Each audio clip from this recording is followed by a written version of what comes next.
네, 전국 상황 이창근 국민의힘 하남을 당협위원장 그리고 서용주 전 더불어민주당 상근부 대변인과 좀 더 짚어보겠습니다. 어서 오세요. 네, 안녕하세요. 네, 윤 대통령 측이 오늘 입장을 발표했습니다. 내일 공조본 출석은 아니다. 이번 주 토요일 검찰 출석은 아직 말하기가 좀 어렵다. 이런 입장을 밝혔는데 그럼 언제 가능하다는 겁니까? 아직까지는 이제 윤 대통령 입장에서는 수사본부가 이제 통일되지 않았지 않습니까? 그런 데 대한 불만도 있는 것 같고요. 그리고 여러 가지 현재의 그런 탄핵 소추 결과서도 받질 않고 그렇기 때문에 시간 끌기 이런 부분을 하고 있는데 그 이면에는 변호인단 구성이 아직 완전히 안 된 부분도 작용하는 것 같습니다. 그러한 부분도 봐야 될 것 같고요. 그래서 출석을 계속 지연시킬 수는 없을 것 같고요. 언젠간 출석해야 되는데 아마 실질적인 사유는 변호인단 구성에 있는 것 같고 두 번째 사유는 수사본부에 대한 어떤 통합 그리고 여러 가지 불만 그런 부분이 있는데 그래도 표면적으로는 그 얘기를 했습니다. 윤 대통령이 법을 준수하겠다 그런 얘기를 했기 때문에 마냥 이러한 출석을 연장할 수는 없을 것 같고요. 언젠간 출석해야 되는데 하루빨리 정리가 돼야 되겠죠. 예. 네. 예, 수사와 탄핵 심판 절차가 동시에 이루어져서 좀 조정이 필요하다. 경쟁하듯이 출석 요구하고 있는데 이게 좀 조정이 필요하다고 했는데 이게 정리가 다 된 다음에 나가겠다는 뜻으로 봐야 될까요? 그렇게는 안 될 거예요. 아무리 대통령이라 하지라도 지금 탄핵 소추가 통과돼서 직무가 정지된 상태고 내란의 죄의 혐의를 받고 있고 범죄 피해자인데 내란 우두머리라고 검찰은 적시를 했죠. 예. 그랬을 때는 이 죄가 가볍지 않습니다. 굉장히 중대한 범죄이기 때문에 이 부분에 대해서 계속 수사 조정 본인이 아직은 대통령의 직무에 있다고 생각하시는 것 같은데 그렇게 해서는 안 되고요. 일반 범죄 피해자와 똑같이 수사기관에 수사 협조를 하는 것이 맞고 본인이 또 이 탄핵 소추를 당하기 전에 법적인 책임 지겠다라고 국민하고 약속을 했잖아요. 왜 대통령으로서 최소한의 도덕적 책임과 자존심을 지킨다면 양심이 있다면 출석을 해서 조사를 받는 게 혼란을 초래하지 않는 것인데 다만 수사권에 대한 이 여러 군데에 있어서의 수사는 조정할 필요는 있는 것 같아요. 예. 예를 들어 이제 검찰의 수사에 손을 떼야 될 이유들이 지금 나오고 있습니다. 최근에 이제 방첩사령부의 1차장의 증언에 따르면 심우정 검찰총장 직속의 디지털 포렌식 팀이 당시 내란에 협조했다는 부분에 있어서의 증언들이 나오고 있어요.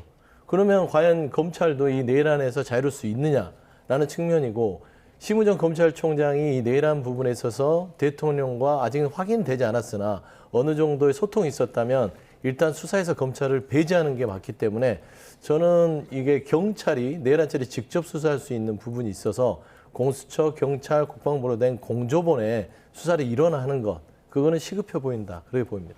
네, 일단 경찰이 보낸 출석 요구서가 수치 거부로 반송이 됐고요. 오늘도 내일 공조본 출석은 안 한다고 밝혔기 때문에 공조본에서는 윤 대통령이 내일 출석 요구에 불응한 것으로 간주한다 이렇게 밝혔거든요. 그렇다면 대통령이 공조본이 아닌 검찰에 출석하겠다는 의지를 피력한 것인지 아니면 경찰과 공수처는 좀 이렇게 경시하는 태도도 있는 걸까요? 아직 단정할 수는 없을 것 같습니다. 검찰에 출석한다는 것도 명확하게 밝히지 않았기 때문에 다만 이제 수사기관의 통합 부분, 아까 말씀하신 것처럼 필요한 부분이 있는데요. 어쨌든 대통령이 아까 말씀드린 것대로 법을 경시하는 게 아니라 법에 따라서 최선을 다하겠다 했기 때문에 출석은 반드시 할 겁니다. 하지만 공조본, 공수처가 중심이 된 거기에서 특별수사본부에서 이제 강제 구인 권한도 있습니다. 그리고 오늘 국회에서 밝혔지 않습니까? 예. 유심히 살펴보고 있다. 왜 거부했는지. 그러한 오동윤 처장이 밝혔기 때문에 그러한 부분까지 감안한다면 대통령 측에서도 마냥 이것을 묵살할 수는 없을 것 같고요. 그리고 검찰에 대한 출석도 공수처에 대한 경시 그런 부분이라기보다는 내면적인 그러한 여러 가지 실질적인 이유가 있을 텐데 어쨌든 강제 구인까지 간다면은 현직 대통령으로서 수사를 받는 것도 최초지만 강제 구인 체포영장 발부도 최초지 않습니까? 그런 부분까지 가지 말아야 되겠죠. 그래서 본인이 말씀하신 대로 법에 따른 책임지겠다 했기 때문에 정상적인 절차대로 하루속히 국민들의 궁금증을 해소하기 위해서라도 빨리 응해야 될 거라고 봅니다. 예, 오동훈 공수처장이 지금 말씀하신 대로 대통령을 상대로 다음 적법 절차를 취할 거라고 했는데 네. 그게 강제 구인입니까? 아마 체포영장을 청구하겠죠. 일단 이게 출석 요구를 했고 정당한 사유 없이 출석에 불응할 때는 체포영장을 발부받아서 집행을 할 수 있습니다. 아마 저는 공조본이 그런 수순으로 지금 진행하고 있다고 보는 게 맞을 것 같고요. 그러니까 지금 그 내란 우두머리 피의자가 된 윤석열 대통령 측은 일단 검찰에 출석하든 공조본에 출석하든 출석하는 순간 긴급 체포라든지 체포 구금될 거를 예상하고 있을 겁니다. 왜냐하면 지금 내란 그러니까 중요 범죄에 있어서 같이 가담했던 사람들은 다 구속이 됐어요. 다들 뭐 장성급들이고요. 대부분 그런 뭐 장관급들, 국무위원급들이 있는데 그랬을 때는 그 내란을 주동했던 분을 그냥 조사하고 돌려보낼 수는 없잖아요. 그래서 저는 그 부분을 신중하게 쳐다보고 있는 것 같고요. 일단은 검찰에 가는 게 훨씬 편할 거예요. 친정집이잖아요. 그래서 요일도 공조본은 평일을 선택했고요. 검찰은 주말을 선택했습니다. 그것도 배려가 있었잖아요. 저는 그런 부분들에 있어서는 검찰로 갈 공산이 크나 검찰이 이 수사를 진행할 수 있을지 여부에 대해서는 조금 윤석열 대통령 측에서 이걸 계속 미루면 정치권으로 번져서 결국엔 검찰이 수사에 손을 떼고 공조본의 한 체제로 수사가 진행될 사안으로 좀 발전할 가능성이 큽니다. 네. 그렇다면 그 사상처 현직 대통령 피의자 소환 조사가 언제쯤 가능할 것으로 보십니까? 지금은 뭐 단정할 수는 없겠죠. 이제 강제 체포영장, 강제 구인이 진행될지도 이제 봐야 되겠지만 하루속히 빨리 해소가 돼야 되겠죠. 궁금증 해소해야 돼야 되는데 마냥 끌 수는 없을 겁니다. 이제 뭐 모든 이제 관계자들이 다 구속이 됐고요. 그리고 검찰이든 공조본이든 수사가 속도를 내고 있는 상황에서 마지막 남은 퍼즐이 이제 윤 대통령이지 않습니까? 그렇기 때문에 윤 대통령에 대한 그런 강제 구인, 체포영장 그렇게까지 가지 말아야 되지만 빨리 수사가 진행이 돼서 나머지 국민들의 혼란을 빨리 안정시키는 데 주력을 해야 될 것 같고요. 그리고 검찰이 친정집이라서 그렇게 간다 하더라도 사실은 대통령은 아직까지는 대통령 신분이기 때문에 탄핵을 소추가 됐고 직무는 정지됐지만 만약 이게 포토라인에 서고 그러지 않을 수도 있습니다. 왜냐하면은 과거 김건희 여사 사례도 있기 때문에 그래서 안전, 경호사의 문제 때문에 제3의 장소에서 수사를 할 수 있는 거고요.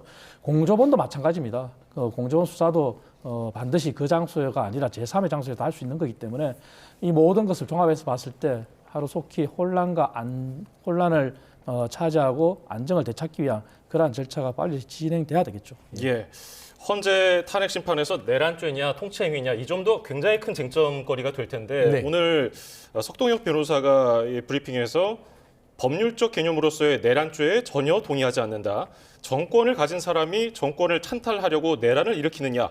폭동도 없으니까 내란이 아니다. 이렇게 얘기했거든요. 네. 이 점 어떻게 들으셨습니까? 일단은 뭐 이제 윤석열 대통령과 각별한 사이잖아요. 석동현 전 그 판사께서는 그렇기 때문에 이제 그 좀 사적으로 법률을 해석한 사안이 있는 것 같아요.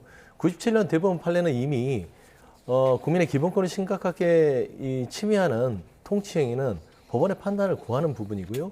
특히나 군을 동원해서 국회에 진입하고 말하자면 무력으로 제압하려고 했던 여러 가지 문서가 나온 이상 이거는 통치행위를 넘어서서 실체적 요건을 못 갖춘 내란죄라고 보는 게 맞을 것 같아요. 그러니까 지금 어떤 탄핵 우정들을 발휘할 수는 있어요. 주변에 뭐 김홍일 지금 대표 변호사라든지 지난해 뭐 권익위원장도 하고 방통위원장도 했지 않습니까?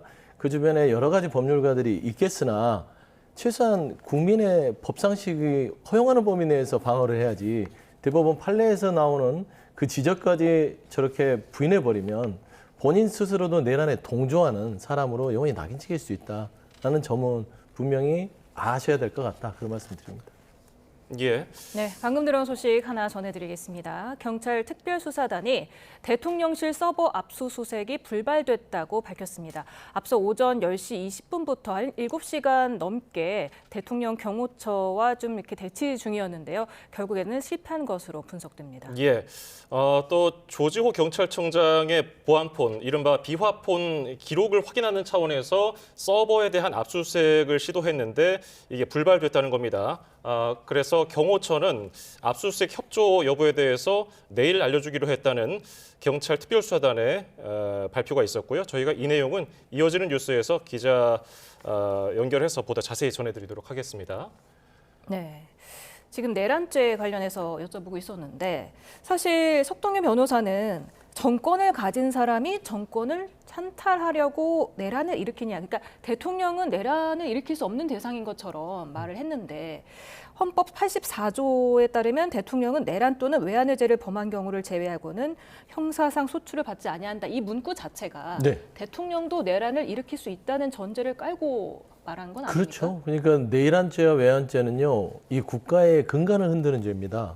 이 대통령이 본인의 사적인 여러 가지의 이득을 위해서 헌법에서 정하지 않는 범위 내의 행위, 통치행위를 하게 되면 그게 내란에 속하는지 아니면 외환에 속하는지 판단을 해서 형사소추에서 특별적인 어떤 그런 특권을 배제하는 거거든요. 그랬을 때는 이게 권력 찬탈이라는 게 없는 사람이 있는 사람한테 쿠데타를 일으켜서 뺏는 것도 있지만 친위 쿠데타도 있습니다. 본인의 권력을 더 공고히 하고 유지하기 위해서 군 병력을 사용했다면 그 또한 내란죄에 속하기 때문에 이거는 조금 그렇게 주장하는 석동현 변호사는 좀 궤변에 가깝다. 저는 좀 그렇게 좀 판단하고 있습니다. 예, 석 변호사 브리핑 어떻게 들으셨습니까? 그 관련해서 저는 이제 법에 명확하게 좀 해석을 좀 돕고 싶은데요. 물론 석동현 변호사는 이제 대통령 탄핵소추의 변호인단이기 때문에 저렇게 말씀을 하시는 게 또 당연하겠죠. 그리고 윤석열 대통령도 이제 2번의 대국민 담화에서 내란이 아니다, 통칭이다 이렇게 말씀하셨는데요. 형법에는 내란과 관련해서 국헌문란이라고 이렇게 분명히 명시가 되어 있습니다. 그 국헌문란이라는 것은 헌법 기본 질서에 대한 침해, 헌법 법률에 의한 절차에 의하지 않고 헌법과 법률의 기능을 소멸시키거나 헌법에 의하여 설립된 국가기관을 강압에 의해 전복시키거나 기능을 행사 불가능하게 하겠다 이렇게 돼 있거든요. 사실 이번 사태를 보면은 비상계엄이 국회가 포고령에 포함이 된 부분, 상권 분립을 위배한 거죠. 그 부분만 보더라도 아마 현재나 앞으로 있을 형사재판에서 판결이 나겠지만 요 법조항만 충실히 해석한다면은 국민들이 이해가 되실 거다 이렇게 생각합니다. 예. 네. 또 윤 대통령이 탄핵 법정에서 당당하게 소신껏 입장을 피력할 것이다 이렇게 말을 했는데 과거에 노무현 전 대통령이나 박근혜 전 대통령은 탄핵 심판에 직접 가진 않았었잖아요. 그렇습니다. 윤 대통령은 가서 피력을 하겠다는 거죠? 그렇죠. 그러니까 이제 벼랑 끝 전술을 쓰는 것이고 결국에는 이제 시간을 최대한 끌어보겠다는 겁니다. 그 머릿속에는 이게 내란죄가 아니라고 증명할 거라고 생각하지는 않을 것 같아요. 만약에 이게 내란죄가 아니라고 본인 스스로 생각한다면 정말 이 12월 3일을 저질렀던 일을 망상에 있어서 저질렀다고 생각할 수밖에 없습니다. 아직도 이 망상 속에서 깨지 않았구나. 저는 깨지 않았으니까 이제 변론을 직접 나가서 하겠다고 하는데 현직 대통령이 현재 직접 나가서 변론을 하면 아무래도 기한이 길어지겠죠. 요청을 할 거 아닙니까? 재판부에. 그러면 대리인이 나오는 것보다는 조금 더 배려가 있기 때문에 저는 그런 점을 고려했을 것 같고요. 아마 이재명 대표에 대한 조기 대선에 있어서의 어떤 재판 일정을 고려한 그런 좀 판단인 거는 같아요. 근데 저는 윤석열 대통령께서 국민을 생각한다면 꼭 그렇게 나라를 혼란으로 끌어가야 되는지에 대해서는 국민 한 사람으로서 참 아쉬움과 참담함을 느낀다라고 좀 말씀을 좀 드리고 싶습니다. 예, 법정에 직접 출석을 해서 자신의 의견을 피력하는 것 이게 좀 길어질 것이다. 그런 의도가 있다. 그런 생각에 대해서는 어떻게 보시는지요? 뭐 의도가 있더라도 먼저 헌재에서 이미 발표한 것처럼 조속한 시일 내에 마무리하겠다고 했지 않습니까? 사실 지금 대한민국이 굉장히 혼란된 상황에서 빨리 안정을 수습해야 되기 때문에 대통령께서 직접 변론을 하고 하더라도 그렇게 오래 걸릴 거라고 생각은 되지 않습니다. 그리고 이거는 사실은 심리라는 거는 굉장히 정인도 많고 하다 보면 길어지겠지만 사안이 명확한 사안이거든요.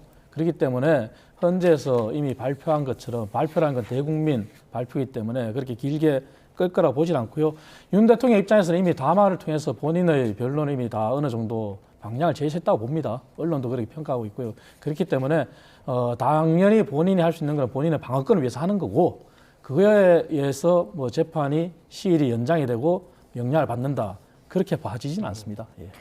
그런데 윤석열 대통령이 헌재가 네. 지금 여러 경로로 탄핵 소추안 의결서를 보냈습니다. 인편으로도 보냈고 우편으로도 보냈고 전자문서로도 보냈는데 아직 대통령실에서 확실한 대답을 안 주고 있다. 네. 이렇기 때문에 헌재 절차가 지연되는 거 아니냐 이런 우려도 나오고 있습니다. 그러니까 이제 끝까지 국민들을 속이는 행위죠. 그냥 당당하게 하겠다고 말은 해놓고서는 정작 보이는 행동은 움츠러들고 비겁하게 피하고 대통령이라는 직무가 정지됐으나 아직도 그 대통령의 직에 대한 예우를 받고 싶은 그런 의도 아니겠습니까? 어떤 대한민국 국민이 이런 수사기관의 압수수색과 출석 통보를 거부할 수 있죠? 누가 할 수 있어요? 대통령이 해서는 안 되는데 하고 있어요. 그러니까 법치를 지키는 모습을 대통령이 솔선수범해야 됨에도 불구하고 본인이 법치 하면서 본인이 법치를 깨고 있어요. 그러니까 국민들이 더 이상 이 직무가 정지된 윤석열 대통령에 대해서는 기대를 할 게 없다. 참 부끄러운 모습들이 계속 보이는 것이고 보수에서도 계속 이 수사기관의 어떤 수색과 출석 요구와 변론기일에 대한 통지에 대해서 기피하는 걸 보면서 창피할 거예요. 보수의 가치라는 것은 법치, 이런 전통, 제도를 지키는 거에 대해서 굉장히 엄격하지 않습니까? 근데 그마저도 헌신처럼 버리고 있는 모습을 보면 참 국민의힘에 있는 권선동 원내대표도 말은 헌재 소장에 대해서는 뭐 동의할 수 없다. 권한대행은 안 된다라고 하지만 창피할 것이다. 좀 그래 보입니다. 예, 오늘 윤 대통령 변호사단이 윤 대통령이 법 절차에 따르겠다는 의지가 확고하다고 했는데 지금 대통령실로 간 건 미배달이고 관저로 간 거는 수치 거부로 알려졌다고 지금 공조본이 얘기를 했거든요. 이것도 뭐 일종의 방어권입니까? 뭐 공조본의 이제 출석 요구서죠. 요구서 관련해서 이제 송달이 안 됐다는 부분이고 아까 헌재 말씀하신 부분인데 이제 헌재는 아마 아까 계속 제가 지속적으로 말씀드리는 실질적인 요인, 변호인단 구성이 안 됐기 때문에 그러한 요인이 작용하지 않았나 이래 봐지는데요. 마냥 그것도 미룰 수는 없을 겁니다. 왜냐하면 헌재의 탄핵소추 결과서를 받는 즉시 이제 답변을 7일 이내에 해야 됩니다. 그 7일이라는 시간이 있기 때문에 그런 헌재와 대비한 변호인단 구성과 관련돼서 그러한 게 아닐까 추측해 보는데요. 예. 대통령이 그렇게 말씀하셨기 때문에 당연히 지켜야 되겠죠. 하지만 저는 민주당도 참 문제라고 보는 게 물론 윤 대통령이 계속 저렇게 시간을 마냥 끈다면은 변호인단이 구성이 됐음에도 불구하고 송달을 받지 않고 끈다면은 분명히 지적해야 되겠죠. 하지만 그 이면에 이재명 대표도 과연 민주당도 저렇게 얘기할 수 있을까? 이런 부분이 국민들 눈살 찌푸리는 거거든요. 왜냐하면은 이재명 대표도 2심과 관련해서 변호인단도 선임을 안 했고 항소를 제기하지 않기 위해서 통지를 받지 않고 있어요. 그 똑같은 상황이거든요. 그래서 이재명 대표의 선거법 2심 항소도 계속 늦어지고 있거든요. 아직 시작이 못 됐거든요. 이러한 부분들이 여야나 국민들이 보기에는 굉장히 다 안 좋은 모습이거든요. 대통령도 마찬가지, 이재명 대표도 마찬가지. 그렇기 때문에 이것은 어느 누구를 비판할 것 없이 이재명 대표도 당당히 항소에 빨리 응하고요. 윤석열 대통령도 변호인단이 구성이 된다면은 하루속히 헌재의 변론 기일에 응해야 되겠죠. 예. 근데 이재명 대표의 이제 이 변론이 아니라 항소에 대한 송달 부분들은 이제 법원에서 공시 송달 명령을 내렸지 않습니까? 이제 공지하고 나서 송달 확정하겠다는 것이고, 그러니까 이게 법이 정해진 테두리 내에서 여러 가지로 이제 준비를 하는 거예요. 길어봤자 3주, 4주입니다. 그러니까 재판을 연기하는 부분들에 대한 여러 가지 법적 테두리에서 방어권이라고 봤을 땐 그게 지금 이 내란 수계 피의자가 된 윤석열 대통령의 검찰에 대한 수사, 공조본에 대한 수사를 거부하는 건 비교가 안 될 것 같고요. 제가 늘상 얘기하지만 여당에서 이 내란 범죄를 저지른 대통령을 보호하기 위해서 이재명 대표를 끌어들이는데 이재명 대표가 유죄가 나오든 무죄가 나오든 이게 국민의 기본권을 침해하는 겁니까? 아니거든요. 본인이 책임질 문제예요. 본인의 정치 인생이 갈려있고 본인이 책임져서 말하자면 정치 인생이 살아나거나 또 아니면 정치 인생이 끝나거나 이런 부분에 있는 것이지 지금 윤석열 대통령은 무슨 일을 했냐면 국민의 기본권을 침해한 겁니다. 그리고 헌정의 질서를 파괴했고 민주주의의 근간을 흔들었어요. 아예 차원이 다른 문제이기 때문에 이거를 동치시켜서 마치 이재명 대표는 이러니까 이 내란죄를 저지른 윤석열 대통령을 비판하면 안 된다라는 것은 조금 논리적으로 조금은 맞지 않지 않냐 저는 그런 말씀 드리고 싶습니다. 조금 오해가 있는데요. 윤 대통령을 옹호하는 게 아니고요. 분명히 비상계엄은 우리 당에서도 잘못됐다고 인정을 했습니다. 그리고 헌재의 판결을 받아야 되겠죠. 탄핵 소추가 또 당에서도 당론은 반대 부결을 했지만 또 헌법기관인 개개인의 국회의원들이 찬성을 해서 통과됐습니다. 다만 제가 드리고 싶은 말씀은 동치를 하는 게 아니라 야당도 비판하려면은 이재명 대표도 당당히 항소에 응해야 된다는 걸 지적하는 거고요. 윤 대통령도 분명히 지적했습니다. 변호인단 구성이 안 돼서 그걸 연결해서 지연된다면은 10분 이해되지만 변호인단이 구성이 된 다음에도 현재의 변론 기일이나 이런 것을 응하지 않고 계속 연장시킨다면 당연히 비판받아야 되겠죠. 그래서 양쪽이 모두 다 이재명 대표도 마찬가지입니다. 향후 대선까지 시나리오를 생각한다면 당연히 연기하고 싶은 게 심리겠죠. 그래서 이러지 말자 이거죠. 예. 네, 현재 지금 대통령이 대리인 선임계를 아직 제출하지 않은 것으로 드러났는데 사실은 대통령이 탄핵안이 가결이 돼서 직무정지가 됐기 때문에 네. 이어지는 수순은 당연히 알겠죠. 검찰총장 출신이시니까. 그렇죠. 충분히 알고 있겠죠. 그런데 이렇게 시간을 끄는 듯한 태도를 좀 보이는 게 네. 이재명 대표의 선거법 3심이 나올 때까지 좀 시간을 벌려는 의도가 있어 보입니까? 그 의도는 본인이 직접 변론하겠다고 결정한 부분에서 좀 드러나는 것 같고요. 일단은 변호인단을 다 구성하기 전까지 검찰의 출석, 아니면 공조본의 어떤 출석을 결정하지 않겠다라는 것은 좀 궁색해요. 대표 변호사가 김홍일 전 방통위원장이고 지금의 뭐 법무법인을 만들어서 하지만 이분이 대검 중수부장 출신입니다. 뭐 검찰에 여러 후배들이 있겠죠. 저는 이런 부분에 있어서 검찰의 지금 수사의 어떤 향방이나 농도를 측정하고 있는 게 아닌가. 그러니까 어디로 가는 게 좋을 것인가. 지금 앞서도 얘기했지만 이 윤석열 대통령이 받고 있는 내란 우두머리에 대한 피의자 혐의는요. 검찰에 출석하거나 공조본에 출석하는 즉시 조사와 함께 긴급 체포와 구금이 원칙입니다. 그렇기 때문에 그걸 알고 있는 상황에서 변호인단도 변호인단이지만 어디를 가야 될지 저는 그 각 지금 흩어져 있는 수사기관의 수사 방향과 농도를 측정하고 있지 않냐. 저는 그렇게 보여요. 그래서 일단은 제가 예측하기로는 검찰에 거의 100% 출석을 검찰로 갈 공산이 있는데 그럼에도 불구하고 지금 수사의 어떤 본인의 득실을 따져서 간을 볼 때는 아니다. 국가에 큰 일을 저질렀으면 대통령에서 책임감 있게 당당하게 수사에 법적 책임을 지는 모습을 보여주는 것. 그게 국민한테 최소한 할 수 있는 도리지 않을까. 좀 그런 말씀을 드리고 싶습니다. 네. 만약에 윤 대통령이 출석 요구를 계속해서 불응할 경우에는 파면 사유가 하나 더 추가된다. 이런 분석도 있던데요. 충분히 가능하죠. 과거에 이제 박근혜 전 대통령 탄핵 심판 때를 상황을 얘기하는 것 같은데요. 과거에 이제 이정미 그 당시 헌재 소장이 이제 결정문을 쓰면서 그런 내용을 추가했죠. 적극적인 그런 참여하지 않았기 때문에 그게 이제 탄핵에 대한 그런 추가 사유가 됐는데요. 충분히 그게 이제 개연성이 있고요. 다만 이제 윤석열 대통령이 법을 따르겠다 한 만큼 그 부분이 지켜지기를 바랄 뿐이죠. 그리고 하루속히 혼란을 수습하기 위해서라도 그게 바람직하고요. 예. 예. 그런가 하면은 지금 헌재가 6인 체제이기 때문에 대통령 권한대행이 헌법재판관을 임명할 권한이 있느냐 이를 두고서 여야 간의 해석이 엇갈리고 있거든요. 저희가 권성동 원내대표 그리고 박찬대 원내대표의 목소리 듣고서 이야기 이어가겠습니다. 지금은 대통령이 고리 상황이 아닌 직무정지 상황이기 때문에 한덕수 권한대행은 대통령의 탄핵 심판, 탄핵 결정 전까지 헌법재판관을 임명할 수 없습니다. 지난 박근혜 대통령 탄핵 정국 당시 민주당은 황교안 권한대행의 헌법재판관 임명권 행사는 민주주의의 훼손이라고 비판한 바가 있습니다. 즉 지금 민주당의 헌법재판관 임명 속도전은 과거 민주당의 주장과 180도 달라진 것입니다.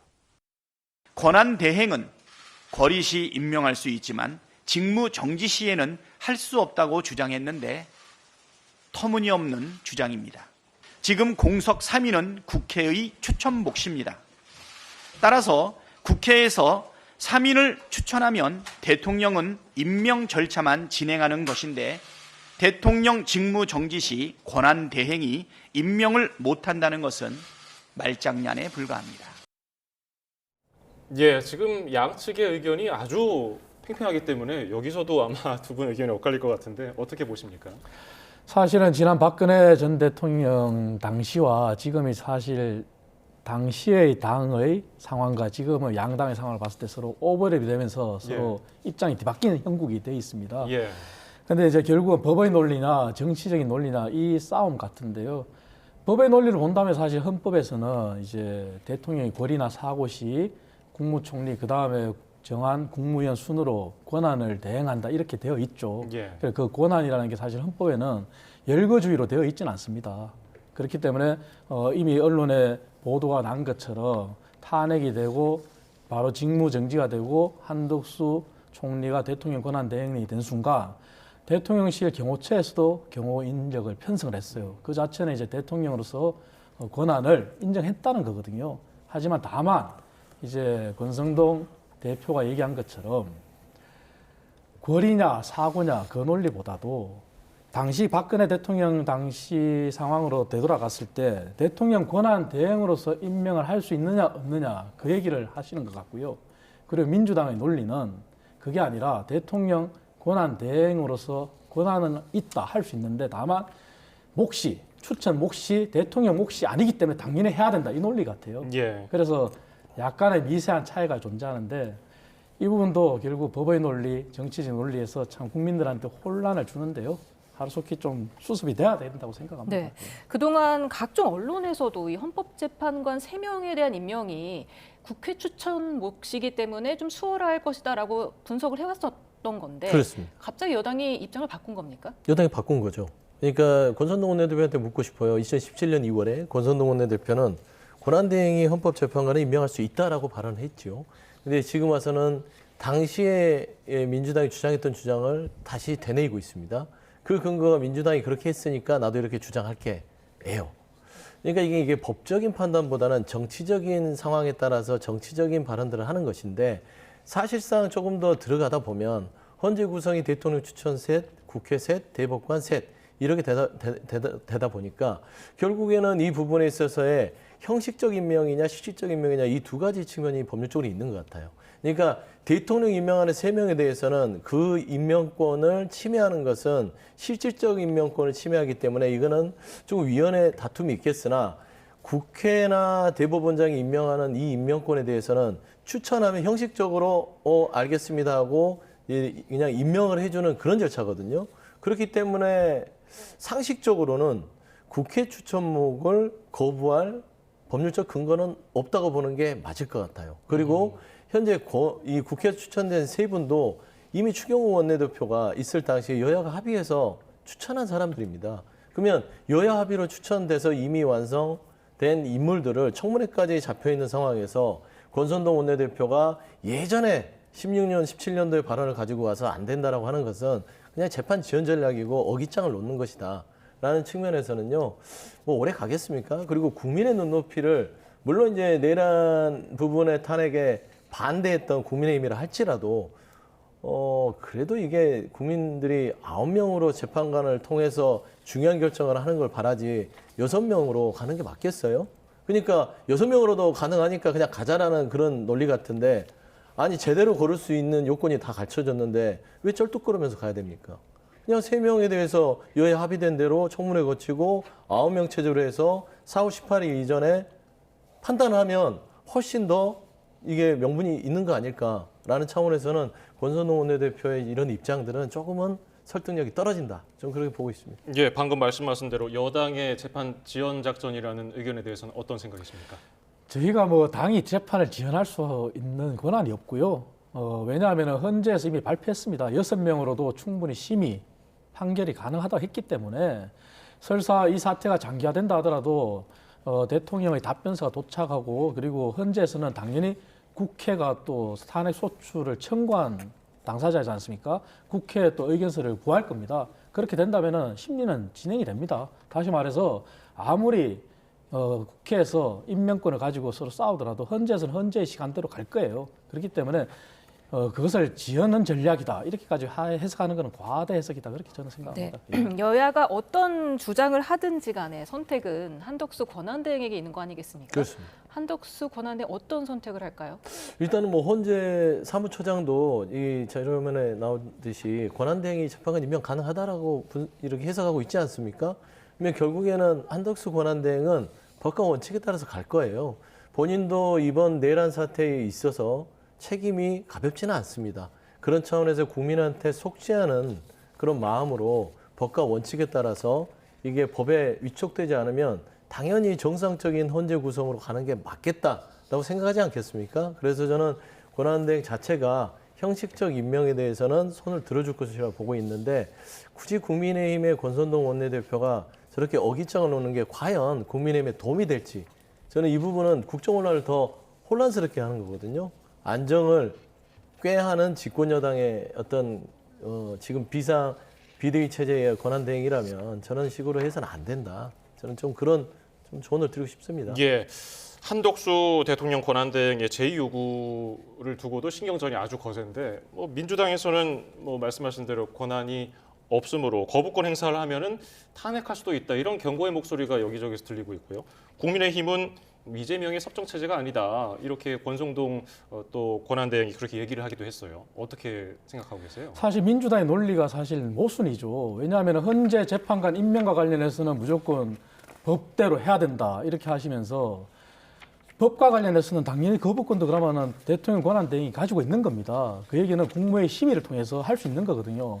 그런데 그 법이 제대로 된 법이냐 아니냐를 따지는 게 아니라 무조건 거부권을 행사하면은 안 된다. 이렇게 주장하는 게 논리의 모순이죠. 지금 민주당이 일방적으로 통과시킨 법 중에는 물론 김건희 여사 특검법도 있지만 그 외에 민생을 생각했을 때 우리 당이 줄기차게 반대한 법안들이 있습니다. 대표적인 게 양곡관리법인데요. 예. 그러나 양곡관리법 같은 경우도 제대로 된 논의가 없이 또 일방적으로 통과됐단 말이에요. 근데 반대편에서는 우리나라의 미래를 위해서 AI법이나 반도체법을 또 통과시키지 않고 있단 말이에요. 이런 걸 봤을 때 민주당의 논리도 앞뒤가 맞질 않아요. 정말 대통령 권한 대행으로서 권한을 다 인정하려면은 헌법재판관 임명도 그렇게 주장하듯이 거부권에 대해서도 그 권한을 인정을 해야 됩니다. 하지만 이거는 A는 인정을 하고 B는 인정을 안 해. 이거는 논리 안 맞죠. 그래서 한덕수 권한 대행이 정말 법과 원칙대로 한다면은 거부권과 관련된 그 법안들도 정말 국무회의를 통해서 국가와 민생에 도움이 되는지 된다면은 당연히 거부권 행사하면 안 될 것이고 안 된다면 다시 거부권을 재요구를 해야죠. 예. 네, 지금 민주당에서는 박성준 원내수석부 대표가 한 라디오에서 이렇게 말했습니다. 그 한덕수 대행에 대한 탄핵 재추진 바로미터가 어디냐 했더니 내란 특검법과 김건희 특검법이라고 했거든요. 네. 이걸 만약에 제2요구권을 행사를 한다면 탄핵을 다시 추진할 수 있다는 말인데 근데 사실 한덕수 대행이 국무총리일 때랑 지금은 대통령 권한 대행이기 때문에 그 탄핵안 가결 요건이 달라지지 않았습니까? 지금 200명 이상의 의원이 찬성을 해야 탄핵이 가결되는 거죠. 아마 그렇게 되겠죠. 근데 지금 이제 박성준 대변인께서 얘기한 거는 그럴 거예요. 양곡법이나 이런 6개 법안에 대한 거부권에 대한 이 한덕수 권한 대행의 어떤 입장에 대해서 그거를 거부하면은 탄핵 사유를 하는 게 아니라 내란 사태에 대한 특검이죠. 지금 오늘 보시면 벌써 검찰, 공조본 다 지금 속수무책이잖아요. 수사가 안 돼요. 이렇게 사법기관 자체를 형해시키는 지금 이 윤석열 대통령 측이기 때문에 이건 특검을 통해서 가야 되는 것이고 내란에 대해서 자유롭지 못한다고 제가 말씀드렸잖아요. 그럼 한덕수 지금 권한대행 자체가 내란 특검에 대해서 거부를 한다면 내란에 대해서 반성하지 않고 동조한다는 측면에서의 탄핵 대상이 될 수 있다. 그런 얘기겠죠. 거기에 이제 김건희 특검 자체도 지금 국민의힘에서 지난번에 2표 부족하게 부결이 되긴 했으나 그럼에도 불구하고 저는 두 표 부족하게 말하자면 그렇게 통과가 됐으나 저는 그 부분에 대해서는 한덕수 총리도 굳이 본인이 예당사자가 아닌데 속된 말로 본인이 배우자도 아니잖아요. 그리고 이 김건희 여사 때문에 엄청난 이 국가적 혼란을 초래했기 때문에 저는 이 특검 2개는 굳이 한덕수 권한대행이 여기에 본인의 어떤 직을 걸고 갈 필요는 없을 것이다. 저는 그 말을 하는 것 같습니다. 네, 예. 한덕수 대행에 대한 탄핵은 사실상 불가능해 보입니다. 지금 여당에서 동조를 안 해줄 것 같은데 이런 상황에서 한덕수 권한대행이 어떤 선택을 할까요? 김건희 여사 특검법이나 내란죄 특검법에 대해서요? 저 개인적인 의견을 전제로요. 저도 내란 관련된 특검이나 그리고 김건희 여사 특검과 관련해서는 우리 당 일부 의원들도 찬성표를 던졌고 그 부분에 대해서는 이미 내란과 관련돼서는 윤 대통령을 제외한 그 외의 모든 당사자들이 이미 다 구속이 됐고요. 그리고 수사가 진행 중인데 그 수사가 미진하다고 생각해서 국회에서 그렇게 특검을 통과시켰고 가야 된다면은 그 부분은 그대로 또 절차를 밟아야 되겠죠. 그리고 김건희 여사 특검 관련해서는 우리 당이 그간에 제2요구권을 발동했을 때 찬성을 하지 않아서 법안이 폐기되고 했지만 지금 이 상황에 와서는 국민적인 의혹이 해소가 되지 않은 상황에서는 당연히 그런 의혹 해소도 필요하다고 생각합니다. 다만 그 외에 나머지 민생과 관련된 법안에 대해서는 정말 민주당이 일방적으로 통과시킨 법안들이 다시 한번 제의가 필요한 부분은 민주당도 민생을 말로만 할 게 아니라 그 부분에 대해서는 마음을 열고 다시 한번 논의를 해야 된다고 저는 생각하고요. 한덕수 권한대행도 아마 국민 민심과 그리고 여론을 의식해서 또 본인의 판단이 있겠죠. 왜냐 국무총리들도 비상기업 당시에 국무총리, 국무위원 모두 다 반대를 했다는 의견을 냈지 않습니까? 그런 부분을 종합 고려했을 때 본인이 현명한 선택을 하지 않을까 그렇게 생각을 합니다. 예, 국민의힘 비대위 전환 관련 얘기도 해보겠습니다. 지금 뭐 이틀째 계속해서 하마평에 오르는 인물들이 있는데 지금까지 분위기를 보면은 내부의 중진 현역 의원인 것 같아요. 뭐 집단 지도체제 얘기도 나오고 지금 어느 정도 진전이 있습니까? 아직까지 누구라 뭐 정해지진 않았는데요. 뭐 내부 그러니까 정치를 아는 분이 와야 된다 하는 거는 어느 정도 의견을 일치를 본 것 같습니다. 예. 왜냐하면 지금 우리 당이 사실 국민 보기에 사실 참 부끄러운 일이지만 윤석열 대통령이 취임한 이후에 만 3년이 아직 조금 모자란 상황에서 권한대행까지 포함한다면 사실은 지도부가 12번째거든요. 이번에 임명이 된다면 예. 참 부끄러운 거죠. 전당대회를 통해서 당당히 선거에서 선출된 당 대표의 임기도 2년인데 2년을 채운 대표가 없어요. 그런 부분을 봤을 때는 정치를 아는 분이 와서 이 위기를 슬기롭게 극복해야 된다는 의견이 일치된 것 같고요. 예. 하루속히 누가 되든지 빨리 임명이 돼서 빨리 안정을 되찾고 당을 이 수렁에서 빨리 민심을 되찾도록 노력해야 되겠죠. 예. 네, 내일 의총에서 결론이 날까요? 비대위원장이. 아마 뭐 이번 주 안에는 내야 될 거예요. 왜냐하면 권선동 원내대표 체제로 계속 가는 것도 지금 국민의힘 내부에서의 이슈 전환으로는 좋지 않아요. 왜 그러냐면 한동훈 전 대표를 쫓아냈잖아요. 쫓아낸 부분에 있어서는 아니 탄핵에 이르는 이유는 내란에 대해서 찬성을 하고 내란을 막으려고 했던 따지고 보면은 정상적인 국민의 시각을 가진 의원들은 쫓아내고 내란 부분들을 동조하고 보호하고 방탄하려는 내란 동조 세력의 당이 돼버린 상황에서 어떤 이슈 전환을 해야 되기 때문에 저는 금주간에는 결론이 날 것 같은데 예. 아마 그래봤자 친윤일 겁니다. 근데 저는 국민의힘이 좀 탁한 게 아까도 이제 이창금 위원장도 얘기했지만 12번의 비대위라는 건 공당으로서 정상적인 역할을 하지 못하고 있다.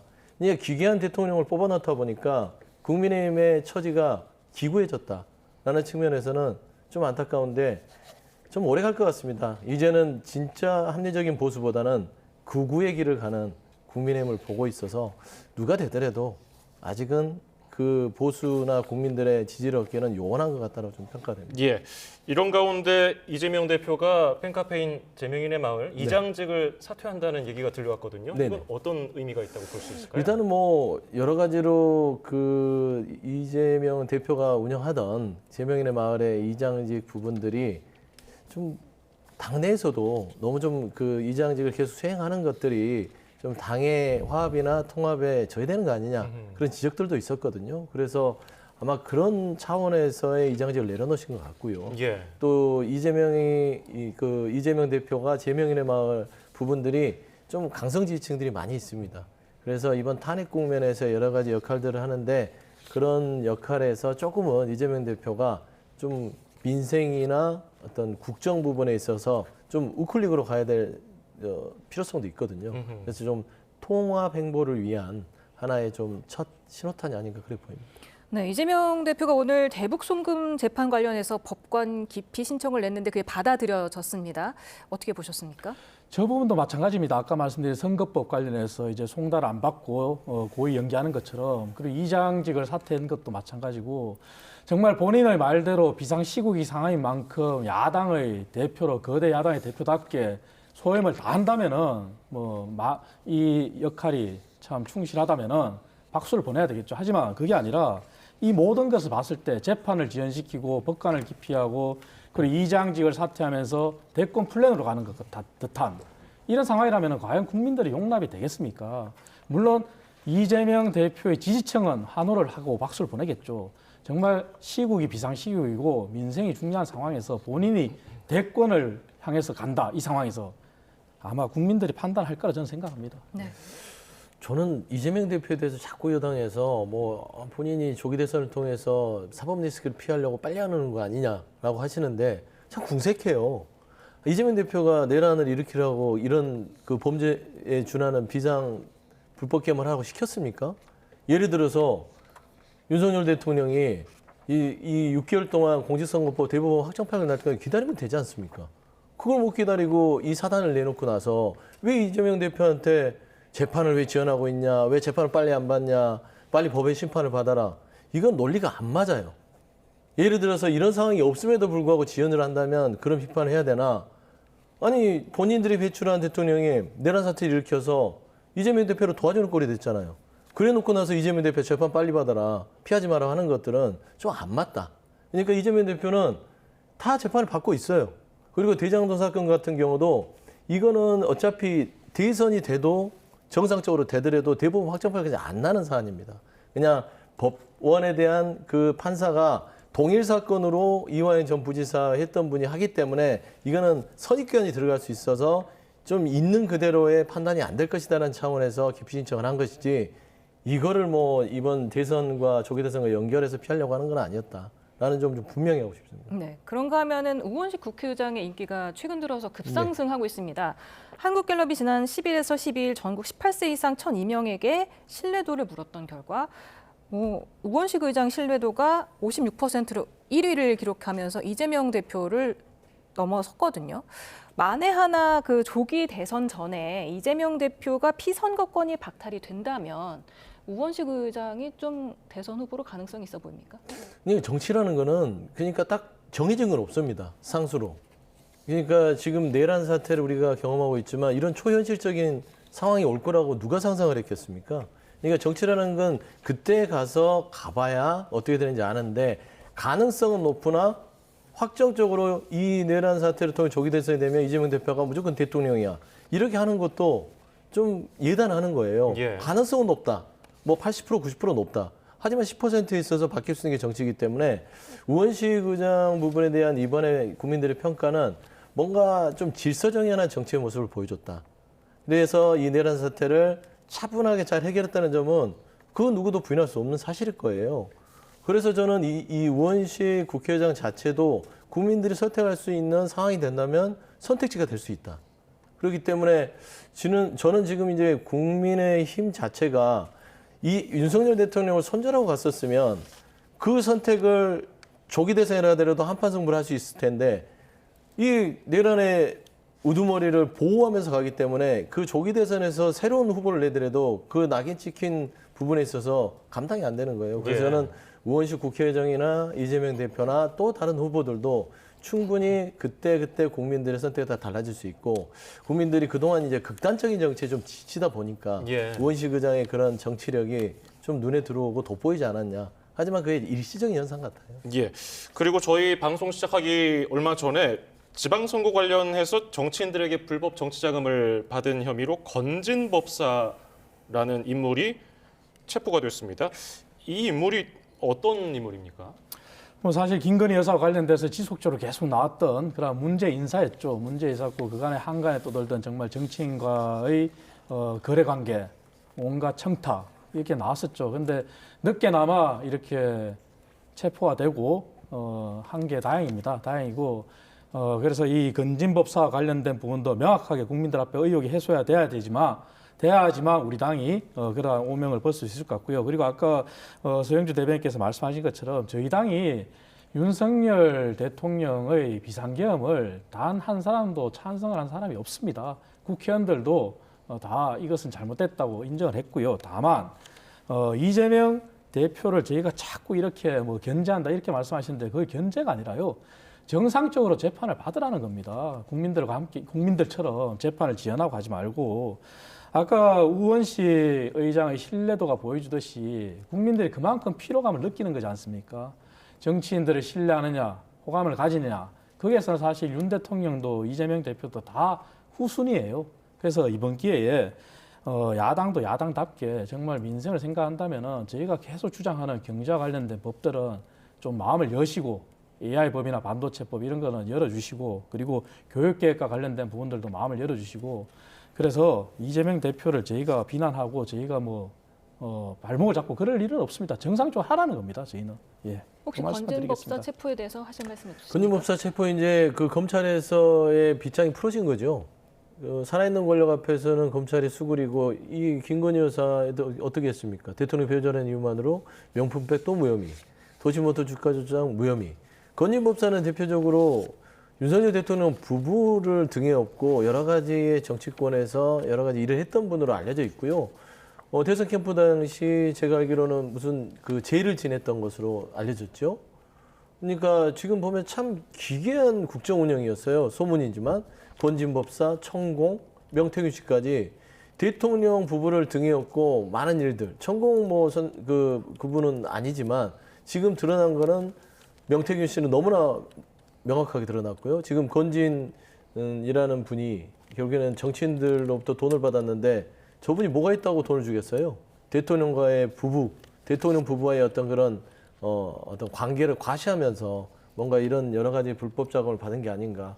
이제 검찰이 하나하나 다 털어서 쓰러져 버린 권력, 뭔가 전리품 챙기려고 하고 있는 게 아닌가 그래 보입니다. 예, 알겠습니다. 오늘 말씀 여기까지 듣죠. 이창근 국민의힘 하남을 당협위원장, 서용주 전 민주당 상근 부대변인이었습니다. 고맙습니다. 감사합니다.